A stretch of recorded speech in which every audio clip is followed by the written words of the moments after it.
নেতাকর্মী যারা প্রদক্ষিণ করছেন এবং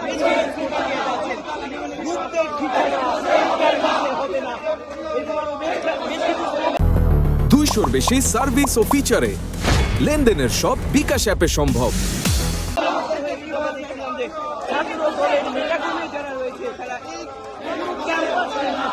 প্রদক্ষিণ করছেন।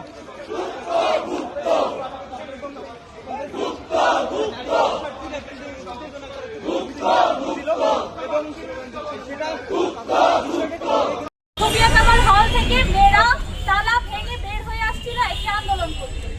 যে আন্দোলনের বিষয়বস্তু তারা বলেছিল তারা রাজনীতি চায় না। প্রথমেই আমি বলে দিতে চাই, যে 3টি মেয়েকে বহিষ্কার করা হয়েছে, হলে সিট কাটা হয়েছে, তাদেরকে কোনো পলিটিক্যাল ইস্যুতে সিট কাটা হয়নি।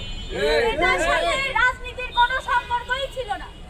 তারা রাতের 2টার সময় সাধারণ শিক্ষার্থীদেরকে জোরপূর্বক রুম থেকে ডেকে নিয়ে এসে গেস্ট রুমে ওদের উপরে গায়ে হাত তোলা, ফোন কেড়ে নেওয়া এবং তাদেরকে অপমান অপদস্থ করার জেরে হোস্টেলের এবং প্রশাসনিক দিক থেকে তাদের বিরুদ্ধে স্টেপ আসে যে তাদের হলে সিট কাটা হয়েছে।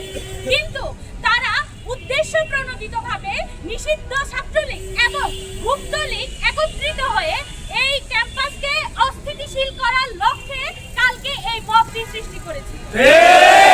এই মবের সাথে বাংলাদেশ জাতীয়তাবাদী দলের যে কমিটি এবং ছাত্র রাজনীতির কোনো সম্পর্কই ছিল। তাদের বিরুদ্ধে প্রতিবাদ জানিয়েছিল সাধারণ শিক্ষার্থীরা। তাদের ওই সাধারণ শিক্ষার্থীদের প্রমাণ এবং তথ্যের ভিত্তিতে আমাদের প্রশাসন তাদের বিরুদ্ধে ব্যবস্থা নিয়েছে। কিন্তু তারা মিথ্যা তথ্য ছড়িয়ে কালকে একটি মব সৃষ্টি করেছে এবং এই মবের মধ্যে উদ্দেশ্যটাই ছিল এই ক্যাম্পাসকে অস্থিতিশীল করা। যেহেতু